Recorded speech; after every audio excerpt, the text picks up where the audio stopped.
சரி, நாம் தேவனுடைய வார்த்தையை நாம் கேட்போம். இந்த நாளிலும் இந்த நாள் முதல் இந்த செவ்வாய்க்கிழமை பைபிள் ஸ்டடியில் ஒரு புதிய தலைப்பின் கீழே நம்ம தேவனுடைய வார்த்தையை கேட்க இருக்கிறோம். அந்த தலைப்பு ட்ரூ டிலைட் அண்ட் ஜாய், உண்மையான மகிழ்ச்சியும் ஆனந்தமும் என்கிற தலைப்பின் கீழே வருகிற ஒவ்வொரு செவ்வாய்க்கிழமையும் இந்த பைபிள் ஸ்டடி ஆராதனையில் தொடர்ச்சியாக கேட்க போகிறோம். இன்றைக்கு அதோடைய முதலாவது பகுதியை நாம் பார்க்கலாம். தலைப்பு ட்ரூ டிலைட் அண்ட் ஜாய், உண்மையான மகிழ்ச்சியும் ஆனந்தமும் என்கிற தலைப்பின் கீழே அதை பார்க்கலாம். நாம் வாழ்கிற இந்த உலகத்தில் பாருங்க, சமாதானத்துக்கு அடுத்தது after the peace or next to the peace, சமாதானத்துக்கு அடுத்தது மிகவும் முக்கியமான ஒன்றாய் தேவைப்படுவது என்னன்னு பார்த்தீங்கன்னா மகிழ்ச்சி. என்னது அது? மகிழ்ச்சி. முதல்ல வாழ்க்கையில் ரொம்ப முதன்மையாக தேவைப்படுவது என்ன? ஒரு வாழ்க்கை இந்த உலகத்தில் வாழ்கிறதுக்கு தேவைப்படுறது என்னன்னு பார்த்தீங்கன்னா பீஸ், சமாதானம். சமாதானத்துக்கு அடுத்தது ரொம்ப முக்கியமானது ஒன்று தேவைப்படுது வாழ்க்கையில் அப்படின்னு பார்த்தீங்கன்னா மகிழ்ச்சி ரொம்ப தேவையான ஒன்றாக இருக்கிறாரு. ஆனால் நம்ம வாழக்கூடிய உலகம் எப்படிப்பட்டதுன்றதை நம்ம அடிக்கடி இங்கே போதிக்கிறோம், அதை சொல்கிறோம். நம்ம we are talking about the reality. நிஜமான உலகத்தை நம்ம இங்கே போதிக்கிறோம். கற்பனையான ஒரு உலகத்தை நம்ம இங்கே போதிக்கிறதே இல்லை. கற்பனையான உலகம்னா ஒன்றுமே இல்லை, ஒரு பிரச்சனையும் இல்லை, ஒரு போராட்டமும் இல்லை, நம்ம அப்படி இன்பமாக இருப்போம் அப்படின்னு பேசுகிற சபை இல்லை. இது ரியாலிட்டியாக ஃபேக்டாக என்ன இருக்குதுன்றதையும் பேசி, ப்ளஸ் அதோடு கூட இந்த ஃபேக்டாக இருக்கிற எப்படி ஃபெய்த்தை கொண்டு அதை நம்ம அப்ரோச் பண்ணணும், பார்க்கணும், பெர்ஸ்பெக்டிவ் உண்டாகணுன்றதையும் பேசுகிறோம். அப்போ நிதர்சனமானது என்ன? இந்த உலகம் நம்முடைய மகிழ்ச்சியை, சந்தோஷத்தை கெடுத்து நம்மளை எப்பவுமே ஒரு துக்கமாக கேள்விக்கு உள்ளாக்கி நம்மளை கலக்கத்துக்குள்ளேயே வைத்திருக்கிற ஒரு உலகம் இது. அது மனிதர்களாக இருக்கலாம், அல்லது நமக்கு வரக்கூடிய சூழ்நிலைகளாக இருக்கலாம், நம்முடைய சரீரத்தில் இருக்கிற பலவீனங்களாக இருக்கலாம், நோய்களாக இருக்கலாம், வேலையில் ஏற்படுகிற பிரச்சனைகளாக இருக்கலாம், உறவுகள் மத்தியில் வரக்கூடிய சோதனைகளாக இருக்கலாம். இது எல்லாமே பார்த்தீங்கன்னா they are targeting in one thing. அது என்ன? ஒரு காரியத்தின் மேலே குறிக்கோளாக ஒரு காரியத்தை செய்தது, ஒரு காரியத்தின் மேலே கண் வைக்குது. என்னன்னு பார்த்தீங்கன்னா நம்முடைய மகிழ்ச்சியை கெடுப்பது. எதை கெடுப்பது? அது மகிழ்ச்சியை கெடுப்பது, நம்முடைய சந்தோஷத்தை கெடுப்பது, நம்முடைய இன்பத்தை கெடுப்பது. பேசுறது புரியுதுங்களா உங்களுக்கு? நம்முடைய ஆனந்தமான வாழ்க்கையை அது கெடுக்கிறது மட்டும்தான் ஒரு நோக்கம். உலகத்துக்கு நல்லா புரிஞ்சுக்கிடுங்க. நம்முடைய வாழ்கிற வாழ்க்கையில் நம்ம கூட பழகிறவங்க, நம்முடைய உறவுகளாக இருக்கட்டும், அல்லது நம்முடைய வேலை செய்கிற இடமா இருக்கட்டும், அல்லது சபையை கூட எடுத்துக்கலாம், நம்ம எதை வேணா எடுத்துக்கலாம். எல்லா இடத்துலையும் நம்முடைய மகிழ்ச்சியை, நம்முடைய சந்தோஷத்தை ஊக்குவிக்கிற இடமா இருக்காது. என்ன வைக்கிற இடமா இருக்காது அது. ஆமாம், நீங்கள் சந்தோஷப்படுறது அல்லது நீங்கள் மகிழ்ச்சியாக இருக்கிறத விரும்புகிற இடமா இருக்காது. நல்லா புரிஞ்சுக்கிடுங்க. நீங்கள் வேலையில் சந்தோஷம் மகிழ்ச்சியாக இருக்கிறீங்கன்னா அதை மற்றவங்க என்ன பண்ண மாட்டாங்க, நிச்சயமாக அதை விரும்ப மாட்டாங்க. அதுக்கு எதிரான செயலை செய்வாங்க. அந்த மகிழ்ச்சியை கெடுக்கிறதுக்கு என்ன செய்யலாம், நீங்கள் அந்த மகிழ்ச்சி இழந்து போகிறதுக்கு என்னென்னலாம் பண்ணலாம், அது எல்லாவற்றையும் என்ன பண்ணுவாங்க, அவங்க செய்வாங்க. இதை நான் ரொம்ப ஆழமாக பேச வேண்டியதில்லை, உங்களுக்கே புரியும். ஏன்னா ஒவ்வொருத்தரும் நம்ம உலகத்தில் தான் வாழறோன்றதுனால we are targeted in our joy and happiness. பிசாசு நம்மளை எங்கே குறி வைத்திருக்கிறான்னா நம்முடைய மகிழ்ச்சியை, நம்முடைய சந்தோஷத்தை கெடுக்கிறது தான் அவனுடைய குறியாக இருக்குது. அதில் ரொம்ப நல்ல நற்செய்தி என்ன அப்படின்னு பார்த்தீங்கன்னா, இவன் எதெல்லாம் கெடுக்கிறானோ, எதெல்லாம் குறிக்கோளிட்டு நம்மளை அழிக்கணும்னு நினைக்கிறானோ, அவைகளெல்லாம் மீண்டும் உண்டு பண்ணுவதற்காக தான் இயேசு இந்த உலகத்தில் வந்தார். அதனால தான் அவருடைய பிறப்பின் போது அறிவிக்கப்பட்டது என்ன? எல்லா ஜனத்துக்கும் மிகுந்த சந்தோஷத்தை உண்டாக்குற நற்செய்தினார். என்ன நற்செய்தி அது? ஆமாம், மனுஷனுடைய வாழ்க்கையில் தேவைப்படுற ரொம்ப முக்கியமான ஒரு காரியம். குடும்பங்களில், தனிப்பட்ட வாழ்க்கையில், எல்லாவற்றிலையும் தேவைப்படுற ஒரு ஒரு ஒரு உணர்வு பார்த்தீங்கன்னா சந்தோஷம், மகிழ்ச்சி. அந்த சந்தோஷம், மகிழ்ச்சின்றது பாருங்கள், it should be come from the mind, அல்லது நம்முடைய உள்ளத்திலிருந்து, இருதயத்திலிருந்து வர வேண்டியதாக இருக்குது. அது எங்கிருந்து வர வேண்டியதாக இருக்குது? அது நம்முடைய இருதயத்திலிருந்து வந்தால் தான் பாருங்கள் அது சரியானதாக இருக்கும். இப்போ கனி கொடுக்குற மரம் எதுன்னு கேட்டிங்கன்னா, எந்த மரத்துக்கு வேர் இருக்குதோ அந்த மரம் தான் என்ன பண்ணும், கனியை கொடுக்கும். வேர் இல்லாத மரம் நிச்சயமாக என்ன பண்ண முடியாது, கனி கொடுக்க முடியவே முடியாது. அது ஒரு ஆர்டிஃபிஷியல் பிளான்ட், இல்லை ஆர்டிஃபிஷியல் மரம்னு சொல்கிறோம். அதுக்கு வேர் இருக்காது, ஆனால் பார்க்க மரம் மாதிரியே இருக்கும், எல்லாம் இருக்கும், எல்லாம் இருக்கும், ஆனாலும் அதில் ஒரு பிரயோஜனமும் நமக்கு இல்லை. அப்போ எது கனி கொடுக்குறது அப்படின்னு பார்த்தீங்கன்னா, எந்த மரத்தில் வேர் இருக்குதோ அந்த மரம் தான் என்ன பண்ணுவாங்க, கனி கொடுக்கும். அப்போ எந்த மனுஷனுக்குள்ள உள்ளத்திலிருந்து அந்த மகிழ்ச்சிக்குரிய ஆதாரம் வெளிப்படுகிறதோ அந்த மனுஷன் தான் உண்மையான மகிழ்ச்சியை, சந்தோஷத்தை அனுபவிக்க முடியும். பாருங்கள், எல்லா சூழ்நிலைகளிலும், எல்லா நிலைகளிலும். அப்போ அந்த மகிழ்ச்சி, சந்தோஷன்றது பாருங்கள் முக்கியமாக ரட்சிக்கப்பட்ட நமக்கு ரொம்ப வேண்டுபவைன்னு சொல்ல முடியாது, அடையாளமாக இருக்குதுன்னு வேதவசனம் சொல்லுது. என்னவா இருக்கிறது அது? It is an identity of a Christian. It is an identity of a believer to be in joy. ஒரு விசுவாசியாக இருக்கிறவர்கள் மகிழ்ச்சியாக இருப்பதே உங்களுடைய பலனாய், உங்களுடைய அடையாளமாக இருக்கிறது. அதனால தான் பிலிப்பியர் 4 பேசுறார், கர்த்தருக்குள் நீங்கள் எப்பொழுதும் எப்படி இருங்கள், நீங்கள் சந்தோஷமாயிருங்கள், சந்தோஷமாயிருங்கள் என்று மறுபடியும் சொல்லுகிறேன் என்றார். அப்ப என்ன காரியம்? அது உலகம் சந்தோஷத்துக்கு எதிராக இருக்குது, வேலை சந்தோஷத்துக்கு எதிராக இருக்குது, சோர்வு உண்டாக்குது, கவலை உண்டாக்குது, மகிழ்ச்சி இல்லாமல் பண்ணுது, நம்மளை சோர்வடைய வைக்குது, கலக்கம் அடைய வைக்கிறது, நம்பிக்கையற்ற வைக்கிறது. எல்லாம் targeting on our joy, targeting on our happiness, targeting on our bliss. புரியுதுங்களா உங்களுக்கு? அப்போ இப்படிப்பட்ட ஒரு உலகத்தில் தேவன் எதை டார்கெட் பண்ணுறாரு?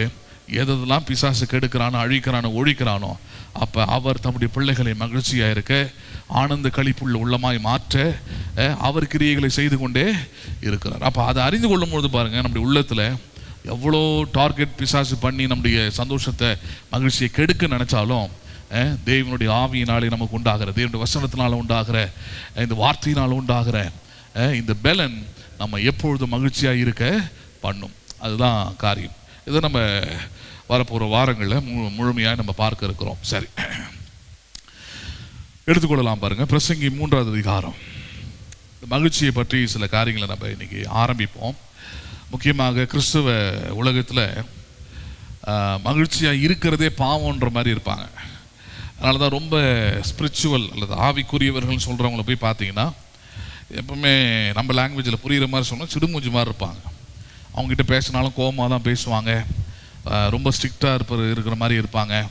அவங்களுக்குள்ள எந்த விதமான எந்த காரியத்தை குறித்தோ, ஊழியத்தை குறித்தோ, சபையை குறித்தோ, விசுவாசிகளை குறித்தோ, வேலையை குறித்தோ, குடும்பத்தை குறித்தோ, எதை குறித்துமே மகிழ்ச்சி அவங்களுள்ள பார்க்க முடியாது. ஏன்னா அவங்களுக்கு இருக்கிற ஒரு இந்த ரிலீஜியஸ் மைண்ட் என்னன்னா, ஒரு மாதிரி வெறப்பாக இருந்தால் தான், அல்லது ஒரு மாதிரி சிடுன்றது தான், கடுக்கடுன்னு இருந்தால் தான் அது ஆவிக்குரிய வாழ்க்கை. நீ ஒரு சாதாரணமாக ஒரு மாதிரி ஒரு மகிழ்ச்சியான ஒரு ஆனந்தமான ஒரு சூழ்நிலையில் இருந்து அது சரியான வாழ்க்கை இல்லை அப்படின்ற மாதிரி உருவாக்கி வச்சிருக்கிறாங்க. சரி, வேதம் இதுக்கு எதிராக போதிக்குது, வேதம் இதுக்கு எதிரான சில விஷயங்களை கற்றுத்தருகிறது. பாருங்கள், முக்கியமாக இந்த பிரசங்கியில் அதான் நம்ம இன்னைக்கு பார்க்க போகிறோம். பிரசங்கி 3வது அதிகாரம் 1வது வசனத்திலிருந்து பாருங்கள். பிரசங்கி 3:1 பாருங்கள். ஒவ்வொன்றுக்கும் ஒவ்வொரு காலம் உண்டு, வானத்தின் கீழ் இருக்கிற ஒவ்வொரு காரியத்துக்கும் ஒவ்வொரு சமயம் உண்டு. ரொம்ப அற்புதமான வார்த்தைகள், இல்லை உலக பிரகாரமாக சொல்லணும், அற்புதமான தத்துவங்கள், அது ஃபிலாசபிஸ். அது என்ன, எப்படி சொல்கிறாரு? ஒவ்வொன்றுக்கும் ஒவ்வொரு காலம் உண்டு. உலக மக்கள் நிறைய பேர் பயன்படுத்துகிற வார்த்தை தான் இல்லையா? அது எல்லா மனுஷங்களும் பயன்படுத்துகிற வார்த்தை. எல்லாத்துக்கும் ஒரு காலம் வரணுங்க, எல்லாத்துக்கும் அது காலம் வந்தால் தான் நடக்கும்னு சொல்லுவோம் இல்லையா? இவர் சொல்கிறதுல ரொம்ப வித்தியாசமானது. உலகம் சொல்கிறது வேறு. உலகம் சொல்கிறது அது வந்தால் நடக்குங்க, தலையெழுத்து, தலைவிதி, அந்த கான்செப்டில் பேசுது. ஆனால் பிரசங்கி இங்கே அவர் பேசுகிற கான்செப்ட் வேறு. அது என்னன்றதை பின்னாடி பார்க்கலாம். ஆனால் முதல்ல அதை புரிந்து கொள்வோம். என்ன சொல்கிறாரு? ஒவ்வொன்றுக்கும் ஒவ்வொரு காலம் உண்டு, வானத்தின் கீழ் இருக்கிற ஒவ்வொரு காரியத்துக்கும் ஒவ்வொரு சமயம். சமயம்னா நேரம், நேரம் வரணுங்கன்றாங்க இல்லையா? அப்போ அவர் சொல்கிறார், ஒவ்வொன்றுக்கும் என்ன வரணும், அங்கே சமயம் உண்டுன்றாங்க. சரி, பிறக்க ஒரு காலம் உண்டு. எப்படி பேசுகிறார் பாருங்க, என்ன உண்டு? பிறக்க ஒரு காலம் உண்டு, அதே போல் இறக்கவும் ஒரு காலம் உண்டு, நட ஒரு காலம் உண்டு, நட்டதை பிடுங்க ஒரு காலம் உண்டு, கொல்ல ஒரு காலம் உண்டு, குணமாக்க ஒரு காலம் உண்டு, இடிக்க ஒரு காலம் உண்டு, கட்ட ஒரு காலம் உண்டு, அழ ஒரு காலம் உண்டு, நகைக்க ஒரு காலம் உண்டு, புலம்ப ஒரு காலம் உண்டு, நடனம் பண்ணவும் ஒரு காலம் உண்டு, கற்களை எரிந்துவிட ஒரு காலம் உண்டு, கற்களை சேர்க்க ஒரு காலம் உண்டு, தழுவ ஒரு காலம் உண்டு, தழுவாமல் இருக்க ஒரு காலம் உண்டு, தேட ஒரு காலம் உண்டு, இழக்க ஒரு காலம் உண்டு, காப்பாற்ற ஒரு காலம் உண்டு, எரிந்துவிட ஒரு காலம் உண்டு, கிழிக்க ஒரு காலம் உண்டு, தைக்க ஒரு காலம் உண்டு, மௌனமாக இருக்க ஒரு காலம் உண்டு, பேச ஒரு காலம் உண்டு, சிநேகிக்க ஒரு காலம் உண்டு, பகைக்க ஒரு காலம் உண்டு, யுத்தம் பண்ண ஒரு காலம் உண்டு, சமாதானம் பண்ண ஒரு காலம் உண்டு, வருத்தப்பட்டு பிரயாசப்படுகிறவனுக்கு அதனால் பலன் என்ன. இது எல்லாத்துக்கும் காலம் உண்டு, காலம் உண்டுன்னு பேசுகிறார் இல்லையா? அப்படின்னா அவர் சொல்கிறது, அழறதுக்கும் ஒரு காலம் இருக்குது, சிரிக்கிறதுக்கும் ஒரு காலம் இருக்குது. சரி, இந்த தத்துவத்தை அல்லது இந்த ஃபிலாசபியை உலகமும் பேசுது. நேற்று அழுதுகிட்டு இருந்தேன், இன்னைக்கு சிரிக்கிறேன், சிரிக்கிறதுக்கும் ஒரு காலம் வரும், இல்லை எனக்கும் ஒரு காலம் வரும், இன்னைக்கு கஷ்டப்படுற நாளைக்கு நல்லா இருக்கு, இப்படிலாம் உலகம் பேசுது இல்லையா? கிட்டத்தட்ட அவர் அப்படி தான் பேசுகிறாரு. ஆனால் அவர் எங்கே கொண்டு முடிக்கிறாருன்றது தான் ரொம்ப முக்கியம். அது எதை பேஸ் பண்ணி இதெல்லாம் பேசிக்கிட்டு இருக்கிறாருன்றது தான் முக்கியம். எந்த காலத்தை அடிப்படையாக வைத்து அவர் இதை பேசுகிறார்? உலகம் பேசுகிறது போல ஏதோ ஒரு காலம் தானாய் வரும், சமயம் தானாக அமையும், அதுவா எல்லாம் மாற்றிக்கும், அதுவா எல்லாம் சரியாயிடும், அதுவா வந்து நாள் பட அதுவே எல்லாமே ஆட்டோமேட்டிக்காக மாறும் அது அப்படின்ற மாதிரியான தாட்டில் அவர் பேசலை. ஏன்னா அப்படி மாறதுக்கு வாய்ப்பே இல்லை. அப்போ நம்ம இது வரைக்கும் படித்தோம்னா அப்படி தான் நமக்கு புரியும். 8ஆம் வசனம் வரைக்கும் படித்தோம்னா சரி, இது எல்லாமே அது நேரம், அது தலையெழுத்து. ஒரு காலத்தில் ஃப்ரெண்டாக இருந்தால் இன்றைக்கி அன்ஃப்ரெண்டாக இருக்கிறோம். ஹலோ, ஒரு காலத்தில் அழுதுகிட்டு இருந்தேன் இப்போ சிரிக்கிறதுக்கு, இப்படி நம்ம நினச்சிக்கிட்டு இருப்போம். நம்ம அவர் அப்படி தான் பேசுகிறாருன்னு நினைப்போம். அப்படி இல்லை. 9ஆம் வசனத்துலேருந்து முக்கியமான ஒரு பாயிண்ட் ஆரம்பிக்கிறார். வருத்தப்பட்டு பிரயாசப்படுகிறவனுக்கு அதனால் பலன் என்ன? எதனால் பலன் என்ன?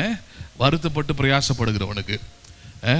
இப்போ இதெல்லாம் பண்ணும்போது பாருங்கள், இது எல்லாத்தோடைய முடிவும் அவர் பேசும்போது, இப்போ கிழிக்கும் போது கண்டிப்பாக அது என்னதான், அது வருத்தப்படுறவங்க தான் இருக்கும்.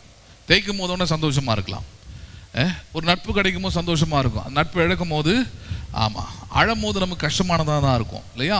அப்போ இது எல்லாத்துலேயுமே என்ன இருக்குது? வருத்தப்படுவதற்கான காரியங்கள் அடங்கி இருக்கிறது. என்ன இருக்குது அதில்? ஆமாம், உலகம் வந்து இந்த தத்துவத்தை முழுமையாக நம்புகிறாங்க. உலகம் வந்து இந்த வசனத்தை தெரியாதவங்க, இப்படிப்பட்ட பிரசங்கத்தை கேட்காத விசுவாசிகள் கூட முழுமையாக என்ன நம்புறாங்கன்னா, ஆமாங்க கொஞ்ச நாள் கடவுள் எனக்கு சந்தோஷத்தை கொடுத்தாரு, இப்போ வந்து எனக்கு வந்து துக்கத்தை கொடுத்துருக்கிறாரு, சஞ்சலத்தை கொடுத்துருக்கிறாரு, இனிமேல் வந்து என் வாழ்க்கையில் மகிழ்ச்சி இல்லை. மகிழ்ச்சியாக இருந்ததுலாம் ஒரு காலங்க, இனிமேல் ஒன்றும் கிடையாது. ஏன்னா இந்த காலம் வந்து நான் அழ வேண்டிய காலம். இது முன்ன எனக்கு சிரிக்கிறதுக்குன்னு ஒரு காலம் கொடுத்துருந்தாரு, முன்ன நான் மகிழ்ச்சியாக இருக்கிறதுக்குன்னு ஒரு காலம் கொடுத்துருந்தாருன்ற மாதிரியான உலக மக்களை போலவே சில தத்துவங்களை பேசுகிறாங்க.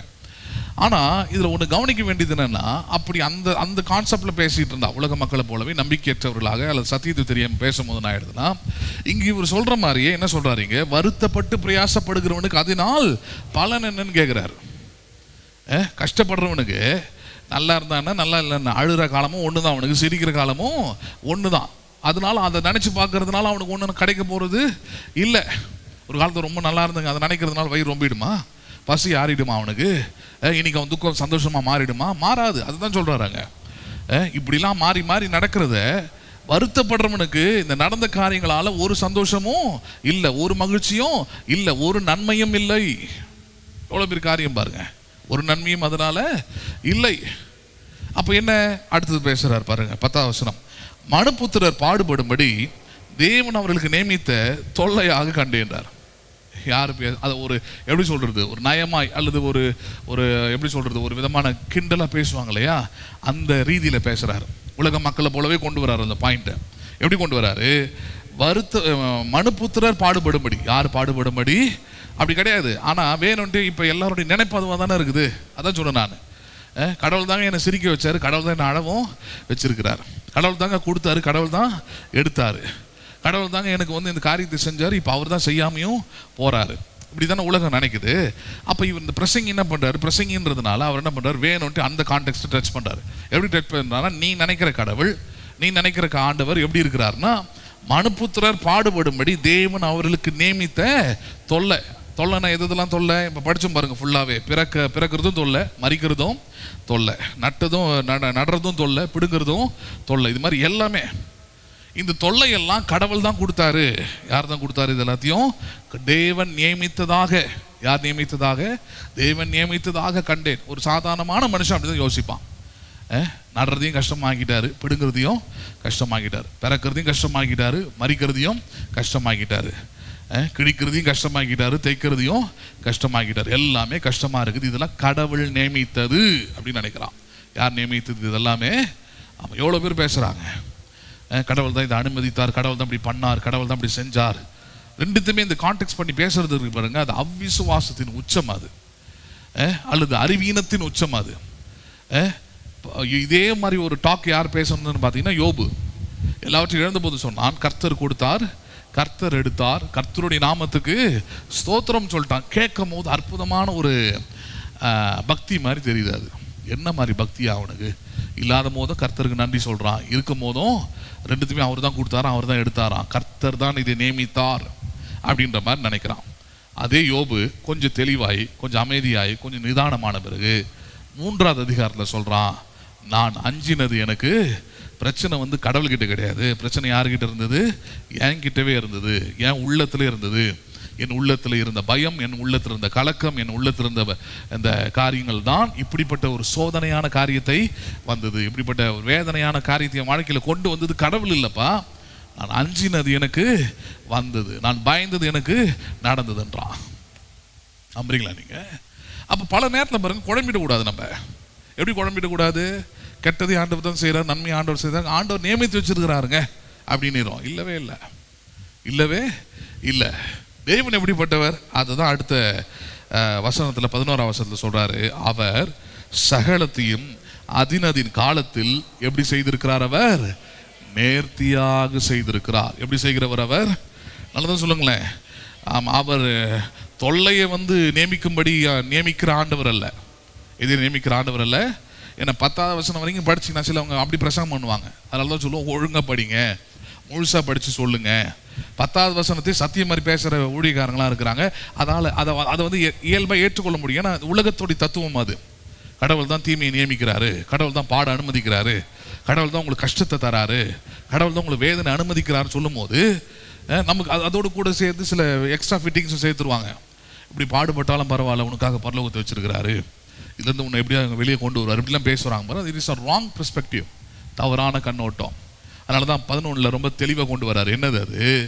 அவர் சகலத்தையும் அதினதின் காலத்திலே நேர்த்தியாக செய்தது. எப்படி செய்கிற தேவன்? அவர் நேர்த்தியாக செய்கிற தேவன். அவர் மனுபுத்திரர் பாடுபடும்படி தேவன் அவர்களுக்கு நியமித்த தொல்லை அல்ல, நியமிக்கிற அப்படி தொல்லை கொடுக்கிற கடவுள் இல்லை. அவர் அதினதின் காலத்தில் எல்லாவற்றையும் பிறப்பையும் நேர்த்தியாக செய்கிறவர், மரணத்தையும் நேர்த்தியாக செய்கிறவர். நம்புறீங்களா நீங்க? எல்லா காரியத்தையும் நேர்த்தியாக செய்கிற தேவன். எல்லாவற்றையும் எப்படி செய்கிற தேவன்? அவர் நேர்த்தியாக செய்கிற தேவன் அவர். அப்ப அதுதான் யோசிச்சு பார்க்கணும். எப்படி யோசிக்கணும்? இன்னைக்கு நான் கஷ்டத்தில் இருக்கலாம், இந்த கஷ்டத்தின் மத்தியில் தேவன் எனக்கு யாரா இருக்கிறார்? கஷ்டத்தின் மத்தியில் எவ்வளோ பெரிய ஆறுதல், எவ்வளோ பெரிய சமாதானம், எவ்வளோ பெரிய நம்பிக்கை, அதை தான் யோசிக்கணுமே தவிர இல்லை தொல்லையா இந்த வாழ்க்கை இருக்கிறதுக்காகவே கடவுள் இந்த நாளை நியமித்திருக்கிறார், இந்த சூழ்நிலையை நியமித்திருக்கிறாரு, இல்லை என்ன வச்சிருக்கிறார் நினைக்கிறது அது மூடத்தனம், அது அறிவீனம். அது அப்போ ஃபஸ்ட்டு கடவுளை குறித்த அந்த மென்டாலிட்டி, அந்த பெர்ஸ்பெக்டிவ், அந்த கண்ணோட்டம் மாறணும். அதுக்காக தான் சொல்கிறாரு, பிறக்க காலம் உண்டு, இறக்க காலம் உண்டு, விதைக்க காலம் உண்டு, அறுக்க காலம் உண்டு, எல்லாத்தையும் பேசிட்டு இது என்ன காலம்? இது ஒரு விசுவாசிக்கு என்ன காலம்? அது எல்லாவற்றையும் அதினதின் காலத்தில் அவர் நேர்த்தியாக செய்திருக்கிறார் என்பதுதான் காலம். எப்படி செய்திருக்கிறார்? காலம் நேர்த்தியாக செய்திருக்கிறார் அப்படின்னா அர்த்தம் எல்லாமே நேர்த்தியாக தான் முடியும்னு அர்த்தம். கர்த்தரை நம்புகிற மனுஷன், கர்த்தரை சரியான விதத்தில் புரிந்து கொண்ட மனுஷனுக்கு அது என்னவா இருந்தாலும் சரி, அது எப்படி முடியும்? அது தொல்லையா முடியாது, அவமானமா முடியாது. எப்படி முடியும்? அது நேர்த்தியாக முடியும். எப்படி முடியும்? அது அதனால தான் வேதம் சொல்லுகிறது, நீங்கள் ஆரம்பத்தை காட்டிலும் முடிவு எப்படி இருக்கணும்? சம்பூர்ணமாக இருக்கணும், நல்லா இருக்கணும், நிறைவாக இருக்கணும்னு போதிக்குது நமக்கு. அப்போ நம்முடைய டார்கெட் வந்தது தான். இப்போ ஒரு மாதிரி ஆரம்பிக்கலாம், இப்போ ஒரு மாதிரியா போகலாம், இப்போ ஒரு மாதிரியா இருக்கலாம். ஆனால் என்னது அது? அவர் அதினதின் காலத்தில் எல்லாவற்றையும் அவர் நேர்த்தியாக செய்திருக்கிறார் என்பதுதான். செய்திருக்கிறார் என்பதுதான். அப்போ அதனால தான் இந்த இடத்துல சொல்றாரு, அவர் சகலத்தையும் அதினதின் காலத்திலே நேர்த்தியாக செய்திருக்கிறார், உலகத்தையும் அவர்கள் உள்ளத்திலே வைத்திருக்கிறார். உலகத்தை எங்க வச்சிருக்கிறாராம் அவர்? நல்லதான் சொல்லுங்களேன், அவர்கள் உள்ளத்துல. உலகம் எங்க இருக்குது? உலகம் எங்க இருக்குது? உலகம் நிறைய பேருக்கு எங்க இருக்குதுன்னு தெரியாம பிரசங்கம் பண்ணிக்கிட்டு இருக்கிறாங்க. உலகத்தை அதான் சொன்ன, உலகம்னா அவங்க என்ன நினைக்கிறாங்கன்னா, உலகத்துல சந்தோஷமா இருக்கிறதே பாவம், சந்தோஷமா இருக்கிறதே. ஏன்னா அது உலகம், அது நீ சந்தோஷமா உலகம். ஏன்னா சினிமா தியேட்டர்ல தான் சந்தோஷமா இருப்பான். நீங்க எப்படி சர்ச்சைக்கு வர ஆளுங்க நீங்க எப்படி சந்தோஷமா இருக்கலாம்? நீங்க எப்படி மகிழ்ச்சியா இருக்கலாம்? புரியுதுங்களா உங்களுக்கு? உலகம் உலகம் உலகம் வாங்க, ஆவிக்குரிய அந்த கான்டெக்ட்ல அப்படிதான் பேசுவாங்க. அது ஒவ்வொரு காலகட்டத்திலையும் அது பொய்யாக்கப்பட்டிருக்கிறது. அவங்க உலகம் சொன்னதெல்லாம் 80களில் இருந்து காரியங்கள் எனக்கு தெரியும். 80களில் இருந்த சத்தியம் என்னன்னு, உலகம்னு அவங்க அப்போ வச்சிருந்த சத்தியம்லாம் என்னன்னு பார்த்தீங்கன்னா, அப்போ புது இன்வென்ஷன்ஸாக அல்லது புது கண்டுபிடிப்புகளாக வந்தது எல்லாத்தையும் உலகம் சொல்லிக்கிட்டு இருந்தாங்க. அப்போ ஸ்கூட்டர்ஸ் புதுசாக வர ஆரம்பிச்சுது, வாட்ச் வர ஆரம்பிச்சுது, இதெல்லாம் வந்தது இல்லையா? இதெல்லாம் உலகம்னாங்க. வாட்ச் கட்டக்கூடாது. ஏன்னா வேதத்தில் சில அடையாளங்கள் கொடுக்கப்பட்டிருக்கிறது. அதில் தேல் பார்த்தீங்கன்னா சாபத்தின் அடையாளம் அது.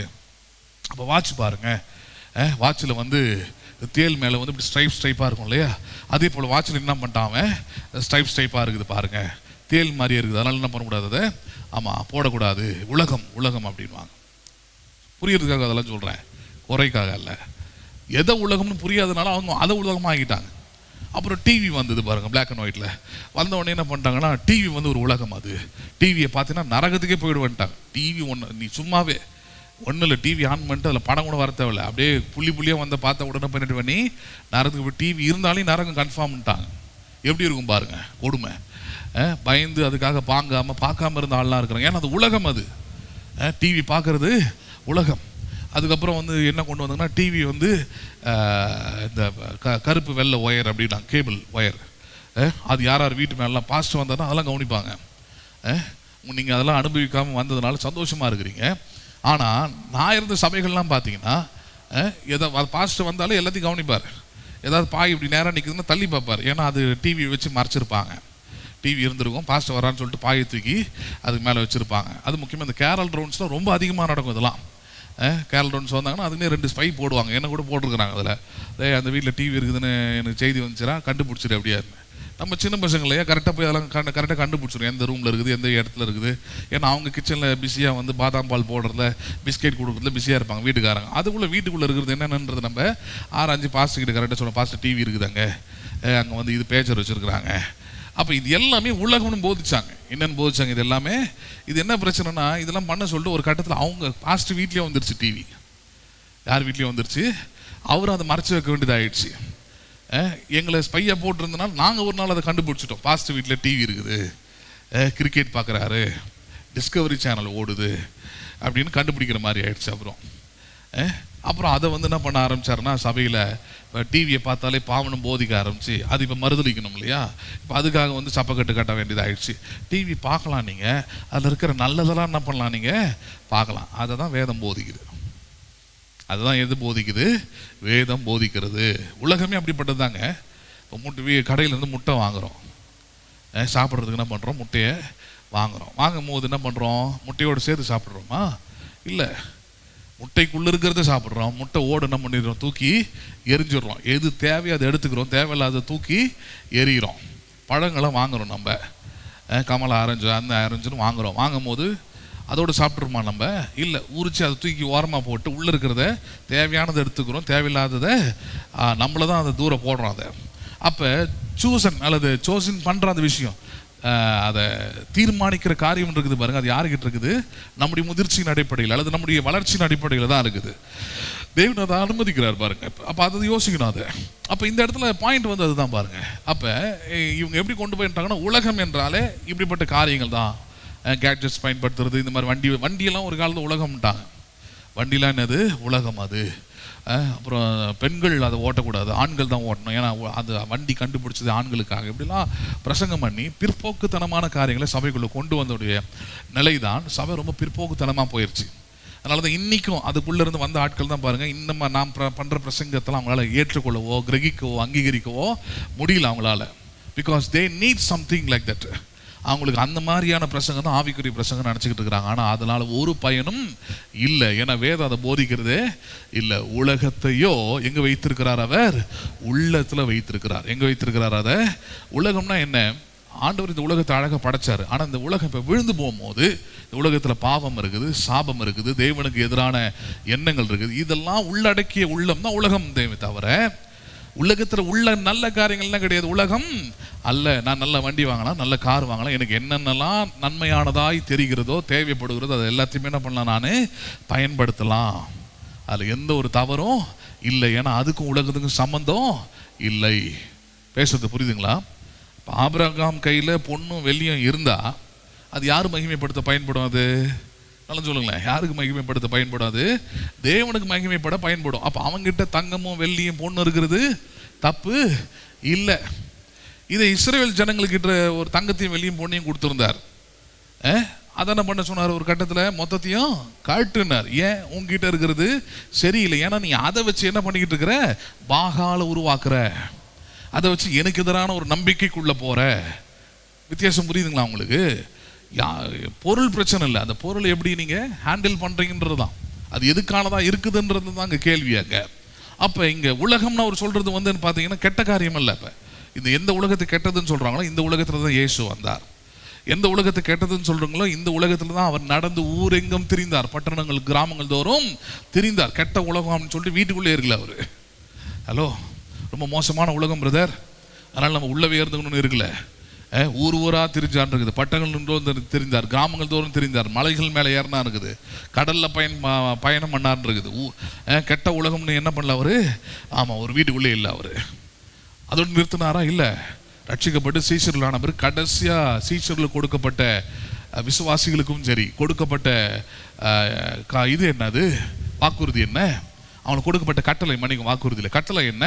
நீங்கள் உலகம் முழுவதும் சென்று சகல ஜாதியரையும் சீஷராக்கி பிதா குமாரன் பரிசுத்த ஆவியினாலே அவர்களுக்கு ஞான ஸ்நானம் கொடுங்கள் என்று கட்டளையிட்டார்.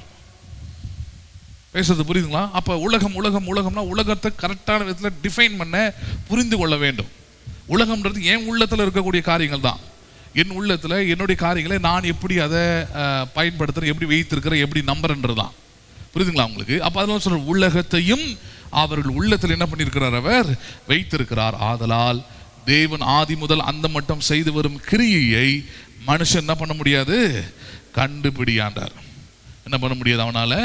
அப்படின்னா கடவுளுடைய காரியங்களை ஒரு நாளும் ஆதி முதல் அந்த மட்டும் செய்து வரும் தேவனுடைய கிரியைகளை மனுஷனால என்ன பண்ண முடியாது? Because he was fallen level. அதான் பிரச்சனை. அவன் விழுந்து போன நிலையில் இருக்கிறான். கடவுள் வந்து பாவமே அற்றவராக இருக்கிறார், பரிசுத்தமானவராக இருக்கிறார். அவருடைய ஞானம் ரொம்ப அபூர்வமான ஞானமா இருக்குது. அனந்த ஞானம்னு வேதம் போதிக்குது. அப்படிப்பட்ட அனந்த ஞானத்தை ஒரு சாதாரணமான அற்பத்தனமான ஒரு ஞானம் அல்ல, அற்பத்தனமான ஒரு வாழ்க்கை வாழக்கூடிய ஒரு மனுஷனால என்ன பண்ண முடியாது? புரிந்து கொள்ளவே முடியாது. Man cannot define God's wisdom. மனிதன் ஒருபோதும் தேவனுடைய ஞானத்தை என்ன பண்ண முடியாது அப்படின்னு நான் சொல்ற. கடவுளுடைய வழிகள், கடவுளுடைய திட்டங்களை அவனால் அவனுடைய அறிவை கொண்டு கண்டுபிடிக்கவே முடியாது. ஆனால் அதை உணர்த்துகிறார். கொரிந்தியர் அதை பேசுகிறார் இல்லையா?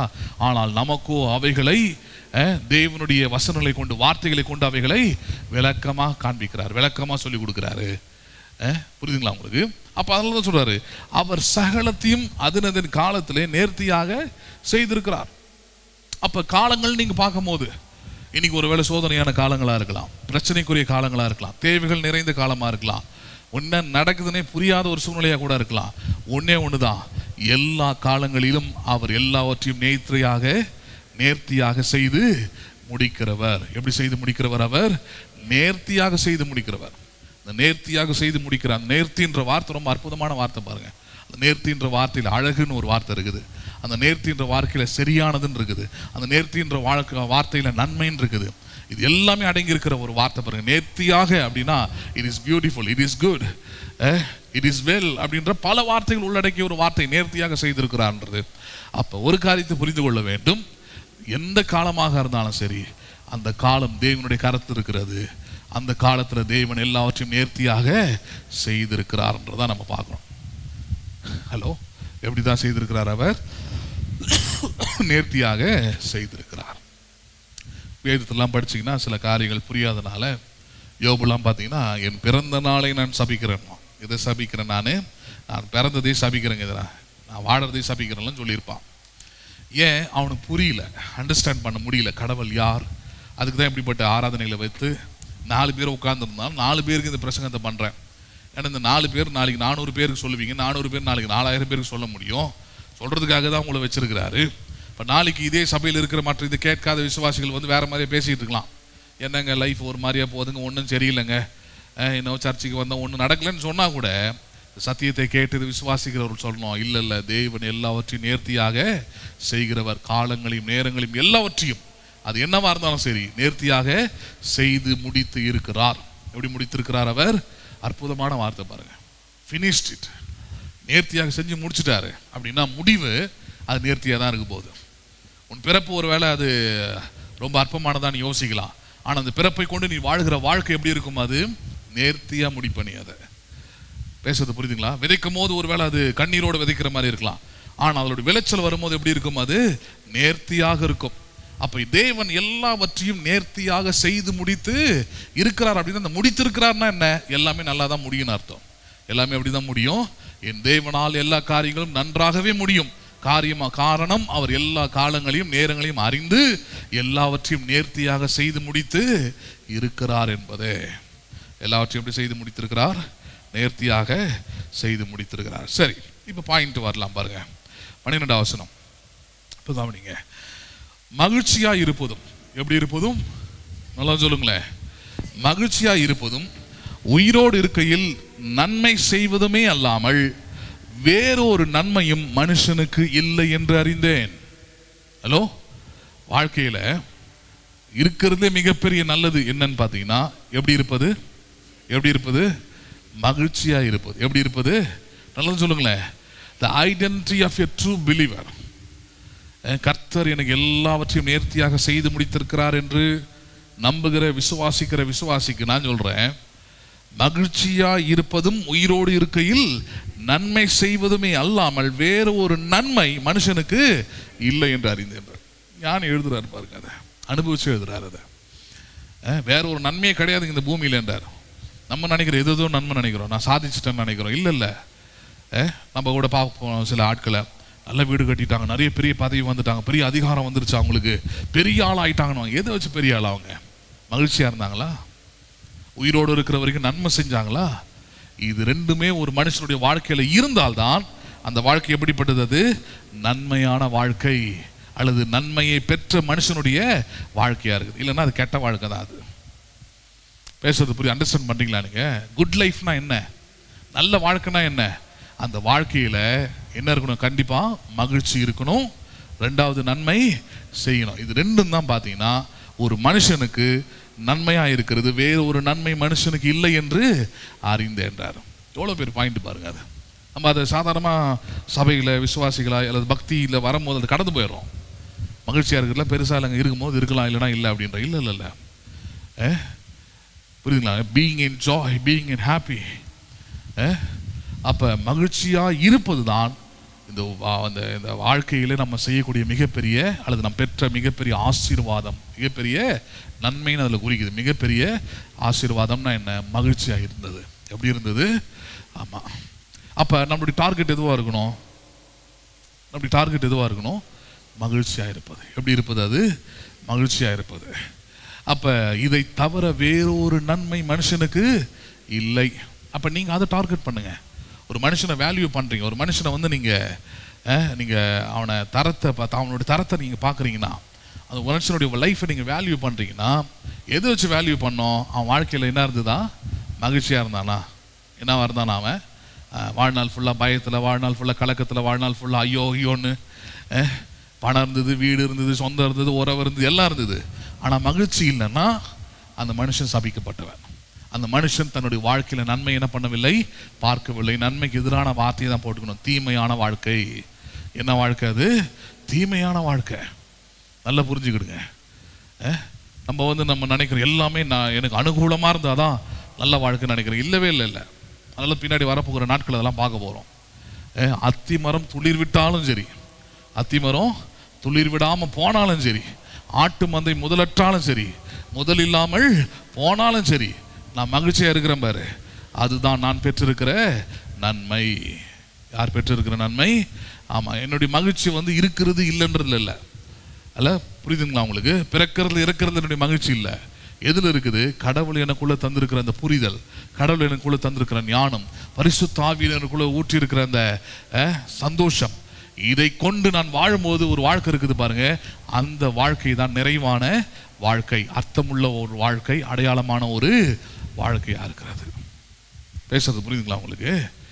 பீயிங் ஹாப்பி, எப்பொழுதுமே மகிழ்ச்சியா இருக்கு. பீயிங் இன் ஜாய், எப்பொழுதுமே மகிழ்ச்சியாய் வைத்திருப்பது இருக்குது பாருங்க. மனதில், உள்ளத்துல, வாழ்க்கையில வெளிப்படுத்துவது இருக்குது பாருங்க.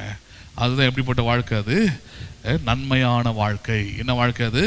அந்த வாழ்க்கை 100 வயசு வாழாம இருக்கலாம், அது பிரச்சனை இல்லை. வருஷம் பிரச்சனை இல்லை. 100 வயசு வரைக்கும் நோக்கி போய்கிட்டு இருக்கிற ஆட்களுக்கு நான் பேசியிருக்கிறேன். ஒரு ரிட்டையர்டு வாத்தியார் பாருங்க, அவருக்கு ஒரு வாழ்க்கையில் எல்லாமே இருக்குது. கொள்ளு பேரன் கொள்ளு பேத்திலாம் பார்த்துட்டாரு அவர். நல்ல பென்ஷன் வருது. வயதான காலத்தில் அவர் மனைவி அவர் கூட இருக்கிறாங்க. நிறைய வீடு அங்கெல்லாம் கட்டி வாடகை விட்டு சம்பாதிக்கிறாங்க. அதுக்கப்புறம் அங்கங்கே நிலம் இருக்குது. மாதம் மாதம் போயிட்டு அந்த நிலத்தில் வரக்கூடியதெல்லாம் போயிட்டு வாங்கிட்டு வராங்க. இப்படி எல்லா வசதிகளும் வாய்ப்பும் அவருக்கு இருக்குது. எப்பயாவது அவர் நடந்து போனார்னா, வாங்க வண்டியில் ஏறுங்கன்னு சொல்லுவேன். வண்டியில் ஏறி உக்காந்துட்டு நான் இறக்கி விடுற வரைக்கும் புலம்பிக்கிட்டு தான் இருப்பான் மனுஷன். இதில் என்னன்னா, கம்பேர் பண்ணும்போது அவர்கிட்ட இருக்கிறதுல பொருளாதாரத்தை சொல்கிற 1% கூட என்கிட்ட கிடையாது. ஆனால் அவர் பார்த்தீங்கன்னா ஏறதுலேருந்து எதுக்கு தான் வாழறணும்னு தெரில, எதுக்கு தான் இருக்கணும்னு தெரில, போய் சேர்ந்தா நல்லா இருக்கும்னு தோணுது, ஒன்றும் முடியலப்பா என்னால். அவருக்கு எந்த பிரச்சனையும் கிடையாதுங்க, அவருக்கு எந்த வேலையும் கிடையாது, எந்த பிரச்சனையும் கிடையாது. சும்மா அப்படியே வீட்டில் உட்காந்துக்கிட்டு அப்படியே எல்லாத்தையும் பார்த்துக்கிட்டு அந்த பணத்தின் மேலே ஒரு சலிப்பு வந்துருச்சு, எக்கச்சக்கமாக கொட்டிக்கிட்டே இருக்குது. இப்போ அதை வச்சு என்ன பண்ணுறது? விரும்புறது சாப்பிட முடியாது. சொல்கிறார் ஆப்ரேஷன் பண்ணிட்டானுங்கப்பா, தொடக்கூடாதுன்றானுங்க. நம்ம பாருங்கள், கிடைக்கிற வரைக்கும் தான் சில விஷயங்கள் நமக்கு பெருசாக தெரியும். அது வந்துச்சுன்னா மகிழ்ச்சி வரும்னு நினைப்போம். இல்லை, அது கோடி கோடியாக கொட்டினா கூட என்ன பண்ணாது, மகிழ்ச்சி வராதுன்றத நம்ம அனுபவிக்கும் போது தான் தெரியும். நம்ம பேசுறது புரியுதுங்களா உங்களுக்கு? இதே காஞ்சிபுரத்தில் எவ்வளோ கோடீஸ்வரவங்க இருக்கிறாங்க. அவங்களுடைய முடிவுலாம் பார்த்தீங்கன்னா அவ்வளோ அவ்வளோ அழுகையும் இதுவுமா இருக்கும். காஞ்சிபுரத்தில் ஒரே ஆள் பாருங்கள், ஒரே பேர் சொன்னால் உங்களுக்கு எல்லாருக்குமே தெரியும். அதெல்லாம் பேர் சொல்ல விரும்பலை. அவருக்கு பெரிய புடவை கடை இருக்குது, 6 தேட்டர் சினிமா தேட்டர்ஸ் இருக்குது, அவருக்கு சொந்தமாக பெரிய லாட்ஜ் இருந்தது. இது எல்லாமே அவருக்கு 3 ஆண் பிள்ளைங்க. 3 ஆண் பிள்ளைங்க வளர்ந்துட்டானு கல்யாணம் பண்ணி வச்சுட்டாரு. சொத்தெல்லாம் பிரித்து கொடுக்க சொல்லி அவர் கடைசியாக இந்த 3 ஆண் பிள்ளைங்களும் பண்ண டார்ச்சரில் பாருங்கள், அந்த மன வேதனையில் தான் குமரி செத்து போயிருக்கிறார்.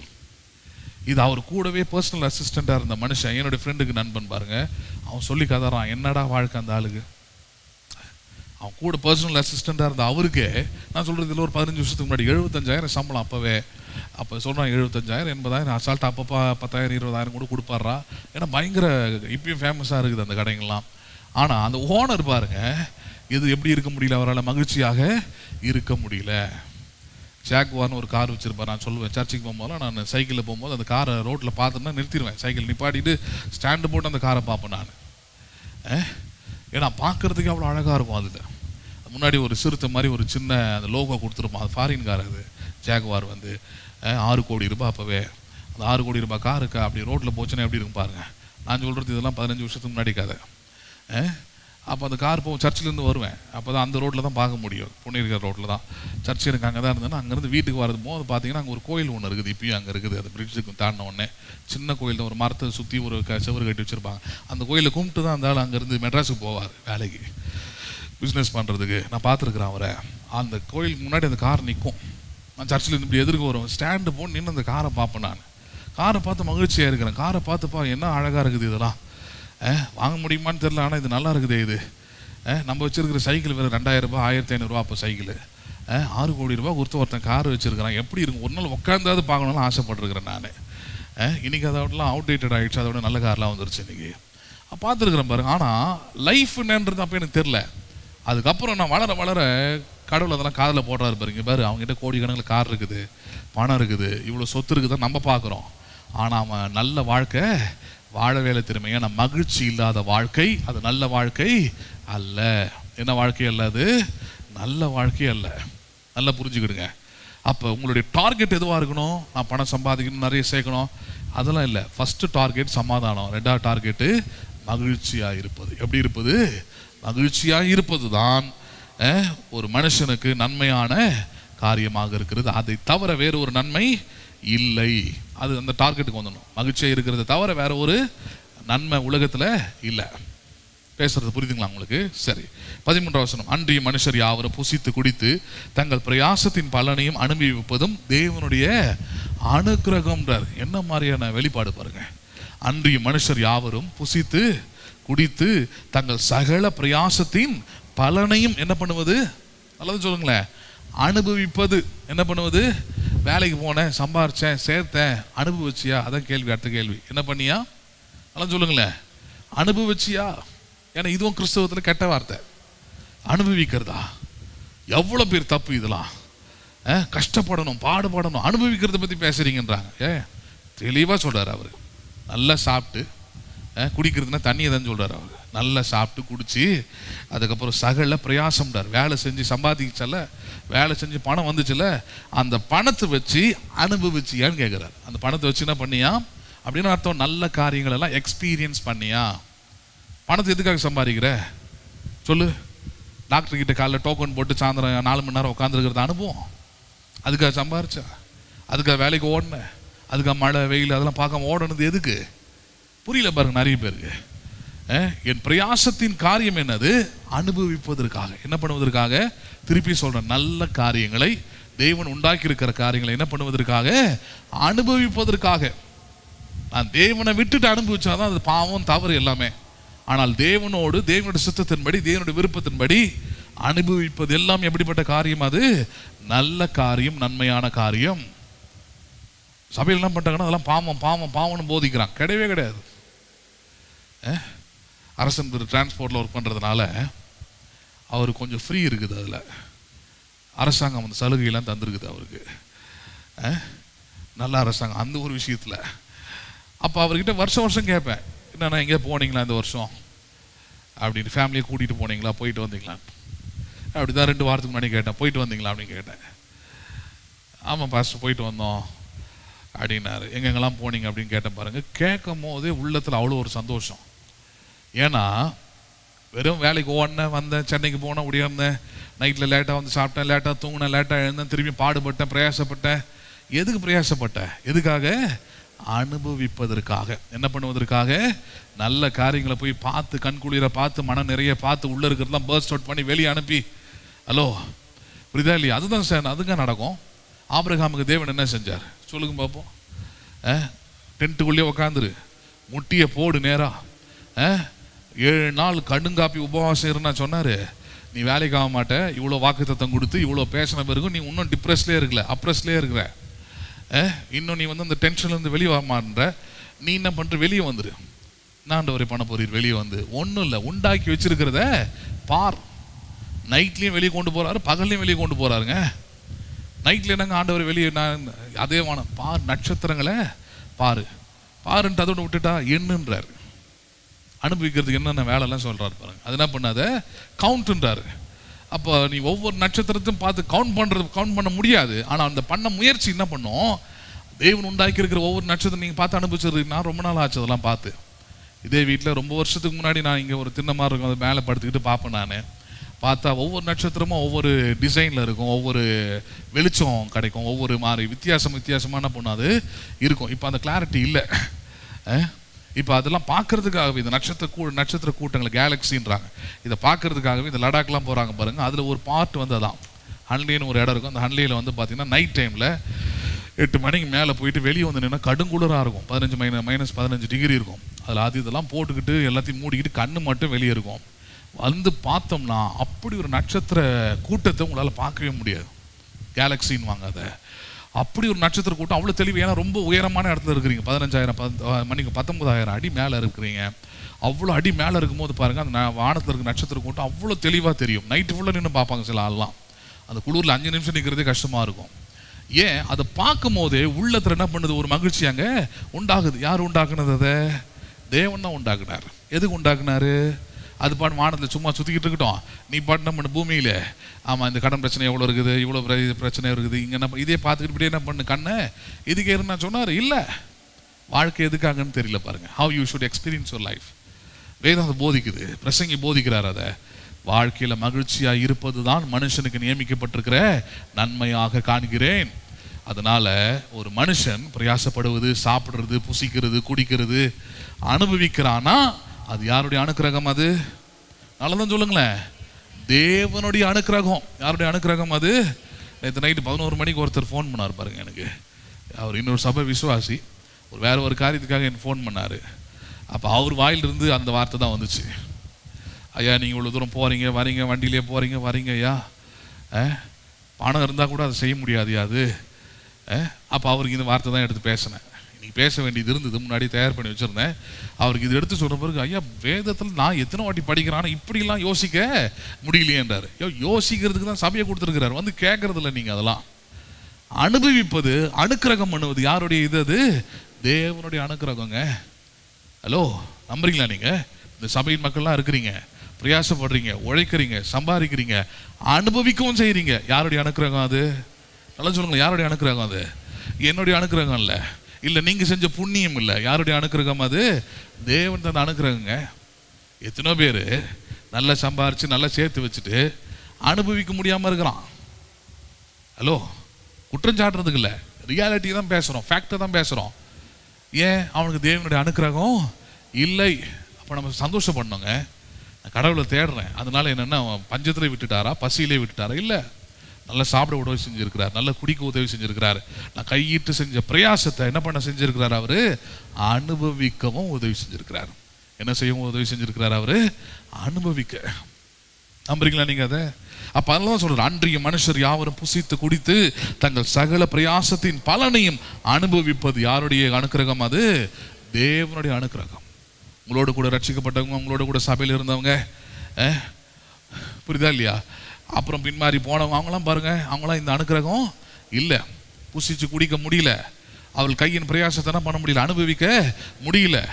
வேதனையும் கஷ்டத்தையும் கவலையும் தான் அனுபவிச்சுக்கிட்டு இருக்கிறாங்க. ஆனால் நீங்கள் தேவனுடைய பிள்ளைகளாக இருக்கிற நீங்க, சபையின் தோட்டத்தில் நாட்டப்பட்டவர்களாக இருக்கிற நீங்க, உங்கள் கையின் பிரயாசத்தை என்ன பண்றீங்க? நீங்க அனுபவிக்கிறீங்க.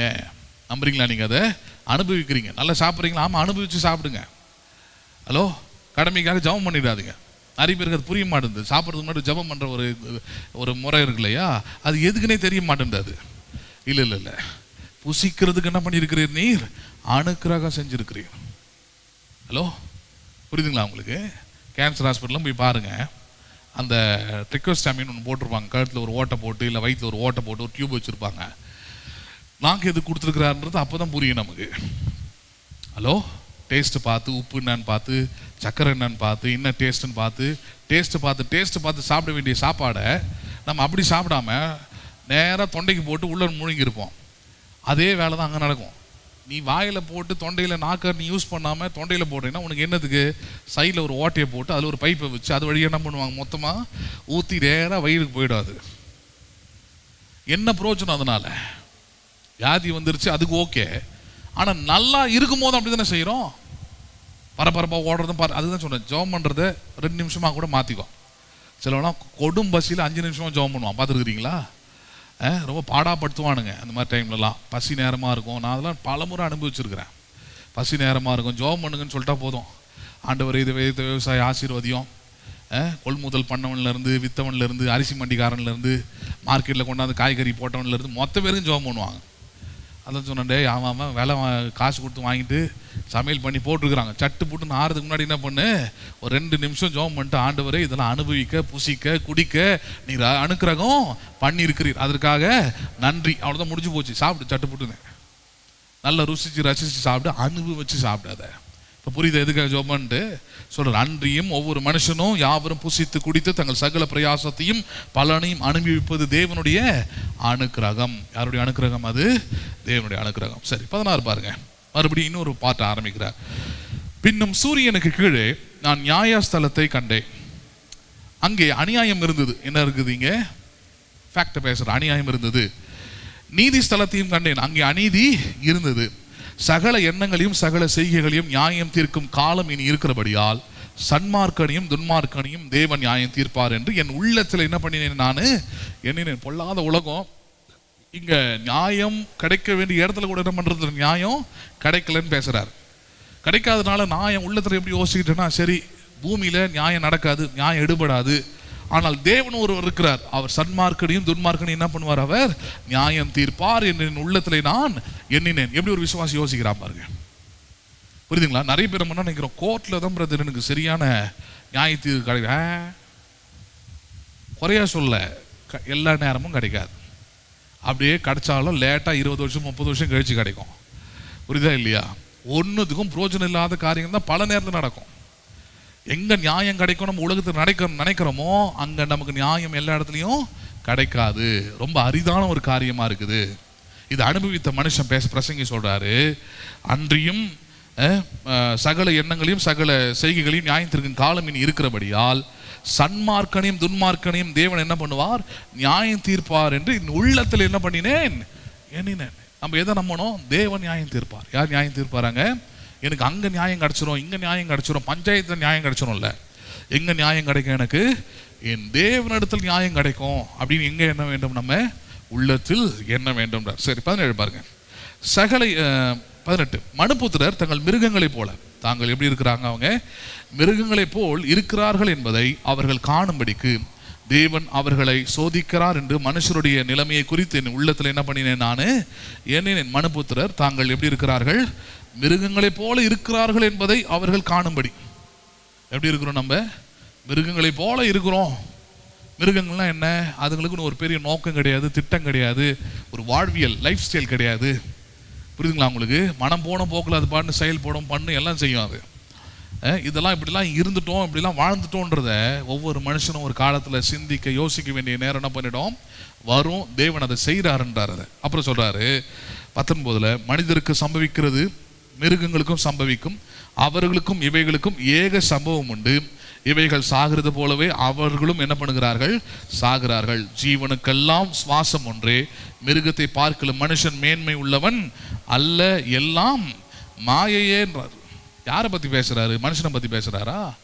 ஆமாம். எந்த மனுஷனை பற்றி பேசுகிறாரு? தேவனை அற்ற ஒரு மனிதன், விசுவாசம் இல்லாத ஒரு மனிதன், வாழ்க்கையை கிறிஸ்துவுக்குள் வாழாத ஒரு மனுஷனுடைய வாழ்க்கை எப்படிப்பட்டதாக இருக்குது? அது மிருகத்துக்கு ஒப்பாக இருக்குதுன்றார். எதுக்கு ஒப்பாக இருக்கிறது?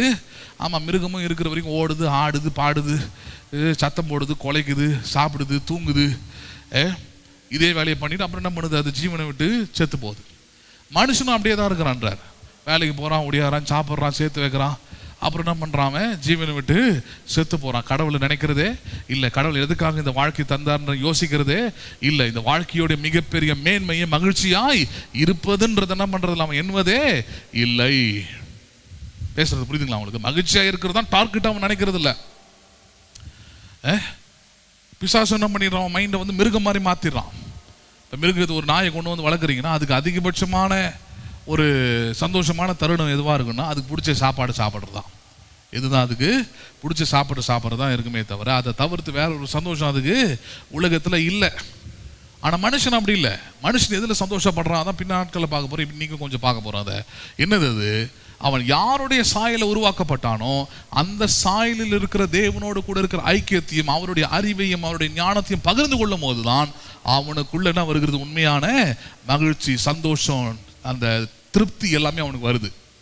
இல்லைன்னா அவனுக்கும் மிருகத்துக்கு எந்த வித்தியாசமும் இல்லை. ஒரு மிருகம் சாவதை போலவே அவனும் ஜீவனை விட்டு சாகிறான். அர்த்தமற்றதான் அவன் வாழ்க்கை மாறுகிறது என்றார். 20வது வசனம், எல்லாம் ஒரே இடத்திற்கு போகிறது, எல்லாம் மண்ணிலே உண்டாகிறது, எல்லாம் மண்ணுக்கே திரும்புகிறது, உயர ஏறும் மனுஷனுடைய ஆவியும் தாழ பூமியில் இருக்கும் மிருகங்களுடைய ஆவியும் அறிகிறவன் யார்? இப்ப பாருங்க, இப்படி இருக்கிறபடியால் மனுஷன் தன் செய்கையில் மகிழ்ச்சியாய் இருக்கும். ஹலோ, மனுஷன் தன் செய்கையில் மகிழ்ச்சியாய் இருக்கும் நன்மையே அல்லாமல் வேறு நன்மை இல்லை என்று கண்டேன். இதுவே அவன் பங்கு, தனக்கு பின்வரும் காரியங்களை காணும்படிக்கு அவனை திரும்பி வர பண்ணுகிறவன் யார் என்றார். ஒரு கன்க்ளூஷன் அழகாக கொடுக்கிறார். என்னது அது? மனுஷன் தன் செய்கையில் என்ன பண்ணியிருக்க வேண்டும்? அவன் மகிழ்ச்சியாயிருக்கும் நன்மை அல்லாமல். எது நன்மை? அது தன் செய்கையில, செயல்ல, அவன் செய்கிற காரியங்கள்ல என்ன இருக்கணும்? உண்டாகணும், அவனுக்கு மகிழ்ச்சி உண்டாகணும். அப்போ நீங்க செய்கிற செயல் எல்லாமே உங்களுக்கு என்ன உண்டாகணும்? நல்லா சொல்லுங்களேன். உங்க வேலை என்ன உண்டாகணும்? நல்லா சொல்லுங்களேன். மகிழ்ச்சி உண்டாகிற அளவுக்கு செய்யணும். அதை ஹலோ என்ன உண்டாகிற அளவுக்கு செய்யணும். வேலை எப்படி செய்வாங்க நம்ம ஊரில்? திட்டிக்கிட்டே சபிச்சுக்கிட்டே, இதெல்லாம் ஒரு வேலையா? இப்படி தான் செய்வாங்க இல்லையா? இங்கே சொல்கிறார், இல்லை, மனுஷன் தன் செய்கையில் மகிழ்ச்சியாக இருக்கும் நன்மை அல்லாமல். எந்த நன்மையும் அல்லாமல் மனுஷனுக்கு எதிராக இந்த வாழ்நாள் ஃபுல்லாக 100 வயசு வாழ்ந்தாலும் சரி, 70 வயசாக இருந்தாலும் சரி, அவன் செய்கிற செயலில் மகிழ்ச்சியாக இருந்தானா இல்லையா? அவ்வளோதான் பாயிண்ட். அவன் செய்கிற செயலில் மகிழ்ச்சியாக இருப்பதை அல்லாமல், நன்மை அல்லாமல் வேறு ஒரு நன்மை இல்லவே இல்லை என்று நான் கண்டேன். இதுவே அவன் பங்குன்றார். எதுவே உங்கள் பங்கு? மகிழ்ச்சியாய் செயல்படுவது அல்லது மகிழ்ச்சியாய் வாழ்வது, மகிழ்ச்சியாய் இருப்பது உங்களுடைய பங்கு. ஹலோ, உங்களுடைய ஷேர். உங்கள் வாழ்க்கையின் மிகப்பெரிய எப்படி சொல்றது நோக்கம், அர்த்தம் என்ன? the meaning of the life என்ன? being joy. எப்படி இருப்பது? மகிழ்ச்சியாக இருப்பது. அப்போ உங்கள் செயல்களில் நீங்கள் மகிழ்ச்சியாக இருக்கணும். ஹலோ, நீங்கள் செய்கிற எல்லா காரியமும் உங்களுக்கு மகிழ்ச்சி உண்டாகணும்னா அந்த காரியத்தில் கண்டிப்பாக நன்மை இருக்க வேண்டும். என்ன இருக்க வேண்டும்? அது அந்த நன்மை தேவனாக இருக்கிறார். அந்த நன்மை யாராக இருக்கிறார்? அது தேவனை கொண்டு நீங்கள் செய்கிற எல்லா செயலும் கண்டிப்பாக உங்களுக்கு மகிழ்ச்சி ஆகுங்க. ஹலோ, அது சின்ன வேலையாக இருக்கலாம், சாதாரணமான வேலையாக இருக்கலாம், but it will bring you Joy. அப்போ சொல்ற ஒரு மனுஷனுடைய வாழ்க்கையை மொத்தமாக வேல்யூ பண்ணணும், மொத்தமாக தரம் பிரிக்கணும், மொத்தமாக அவனுக்கு ஒரு மார்க் போடணும்னா அவனுடைய வாழ்நாளில் அவனுடைய செய்கையில் மகிழ்ச்சியாக இருக்கும் நன்மை அல்லாமல் வேறு நன்மை இல்லை. புரியுதுங்களா? அவன் வாழ்நாள் ஃபுல்லாக அவன் மகிழ்ச்சியாக இருந்தான். எப்படி இருந்தான்? அவன் மகிழ்ச்சியாக இருந்தான்றத அந்த வார்த்தை அல்லது அந்த சாட்சியை பெறுவதை தவிர வேறு ஒரு சாட்சி எப்படி இல்லாது நன்மை இல்லை என்றார். நல்ல வீடு கட்டிட்டாருங்க, நல்லா செட்டில் பண்ணிட்டாருங்க, மகிழ்ச்சியாக இருந்தானா? ஹலோ, எப்படி இருந்தாரா? மகிழ்ச்சியாக இருந்தாரா? அதான் கேள்வியாங்க. மகிழ்ச்சியாக இல்லைன்னா அதுக்கு முதல் காரணம் தேவனை அறியாமல் இருப்பது. யாரை அறியாமல் இருப்பது? தேவனை அறியாமல் இருக்கிறது, தேவனுடைய வசனத்தை அறியாமல் இருக்கிறது, ஆவியானவரை பெற்றுக்கொள்ளாமல் இருப்பது, ஜெபிக்காமல் இருக்கிறது, இப்படிப்பட்ட சத்தியங்களை ஏற்றுக்கொள்ளாமல் இருக்கிறது. அப்போ அதனால தான் நல்ல உள்ளத்தில் மகிழ்ச்சி இல்லை. அவன் உயிரோடு செத்தவன். அவன் மிருகத்தோடு ஒப்பிடுறார் அவனை. மிருகங்களுக்கு அப்படி ஒரு மகிழ்ச்சியான வாழ்க்கை இருக்குதா? கிடையாது. சாப்பிடுது, தூங்குது, உறங்குது, அப்புறம் சாவுது, போகுது. அப்படியே இதே மாதிரி ஒரு மனுஷன் இருந்தானா அது ஒரு வாழ்க்கையா? கிடையவே கிடையாது. When he was ending his life, வாழ்க்கையை முடியும் பண்ணும்போது அவன் வாழ்க்கை எது நன்மைன்னு பேசும்போதுனா மகிழ்ச்சியாக செயல்பட்டான், மகிழ்ச்சியாக இருந்தான். கடைசி வரைக்கும் மகிழ்ச்சியாக அவனுடைய வாழ்க்கை இருந்தால் மட்டுமே அந்த வாழ்க்கை அர்த்தம் உள்ளதாக இருக்கும். அதை தவிர வேறு ஒரு நன்மை இல்லை என்று கண்டேன். இதுவே அவனுடைய பங்கு. தனக்கு பின்வரும் காரியங்களை காணும்படி அவனை திரும்பி வர பண்ணுகிறவன் யார் என்று சொல்லுகிறாருங்க. சரி, அப்ப இந்த காரியங்களில் நமக்கு புரியுறது என்ன? ஒரு மனுஷனாக இருந்தா அவனுடைய மிகப்பெரிய பங்கு அல்லது மிகப்பெரிய அர்த்தமுள்ள வாழ்க்கை எது தெரியுமா? மகிழ்ச்சியாய் இருப்பது தான். எப்படி இருப்பது தான்? மகிழ்ச்சியாய் இருப்பது தான். ஒரே ஒரு வசனத்தை மட்டும் பார்த்து முடிக்கலாம் பாருங்க. ஏசாயா 35:10 பார்க்கலாம் பாருங்க. ஏசாயா 35:10 பார்க்கலாம் பாருங்க.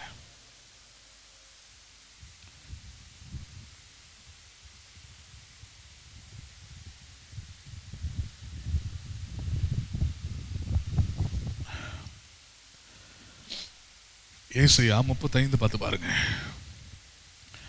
கர்த்தரால் மீட்கப்பட்டவர்கள். யாரால் மீட்கப்பட்டவர்கள்? நீங்களும் நான் யாரு? கர்த்தரால் மீட்கப்பட்டவர்கள் திரும்பி ஆனந்த களிப்புடன் பாடி. எப்படி பாடுறாங்களா? மீட்கப்பட்டவர்கள் எப்படி பாடுறாங்க? நல்லா சொல்லுங்களேன். ஆனந்த களிப்பு, மகிழ்ச்சியோடு இருக்குது அந்த பாடல். 1000 கஷ்டம் 1000 தொல்லை இருக்குது, ஆனால் என்ன இருக்குது? அங்கே மகிழ்ச்சி இருக்குது. மீட்கப்பட்டவர்களுடைய அடையாளம் அது. ஆனந்த களிப்புடன் பாடி சீயோனுக்கு வருவார்கள். சீயோன் என்றால் தேவனுடைய பர்வதம். வருவார்கள். அப்ப என்ன உண்டாயிருக்கும்? நித்திய மகிழ்ச்சி அவர்கள் தலையின் மேல். மீட்கப்பட்டவர்கள் மேல என்ன இருக்கும்? கர்த்தரால் மீட்கப்பட்டவர்கள் மேல என்ன இருக்கும்? உன் தலை மேல என்ன இருக்குது? நல்லா சொல்லுங்களேன். நித்திய கடன் இல்லை, நித்திய மகிழ்ச்சியை கெடுக்கும்படியான காரியங்கள் இல்லை. எதை வைத்திருக்கிறார் தேவன்? கர்த்தரால் மீட்கப்பட்டவர்களுக்கு நித்திய மகிழ்ச்சியை வைத்திருக்கிறார் தலையின் மேல. எதை வைத்திருக்கிறார் அவர்? நித்திய மகிழ்ச்சி அவர்கள் தலையின் மேல் இருக்கும். சந்தோஷமும் மகிழ்ச்சியும் அடைவார்கள், சஞ்சலமும் தவிப்பும் ஓடியே போகின்றார். இப்போ புரியுதா உங்களுக்கு பாயிண்ட்? வாழ்க்கையில் சஞ்சலம் தவிப்பு தலைமையில ஏற்றிக்கிறதுக்காக கொடுக்கல. அது உங்கள் வாழ்க்கையிலிருந்து அகற்றணும்னா உங்களுக்குள்ள ஒரு விசுவாசம் தேவை. கர்த்தரால் மீட்கப்பட்டவன் நான். யாரால் மீட்கப்பட்டவன்? கர்த்தரால் மீட்கப்பட்டவன். என் தலையின் மேல நித்திய மகிழ்ச்சியை தேவன் வைத்திருக்கிறார். எதை வைத்திருக்கிறார் அவர்? நித்திய மகிழ்ச்சி தான் என் தலை எழுத்து. அப்படி புரிஞ்சுக்கிடுங்க. நித்திய மகிழ்ச்சி, இட்டர்னல் ஜாயின் பேர் அதுக்கு.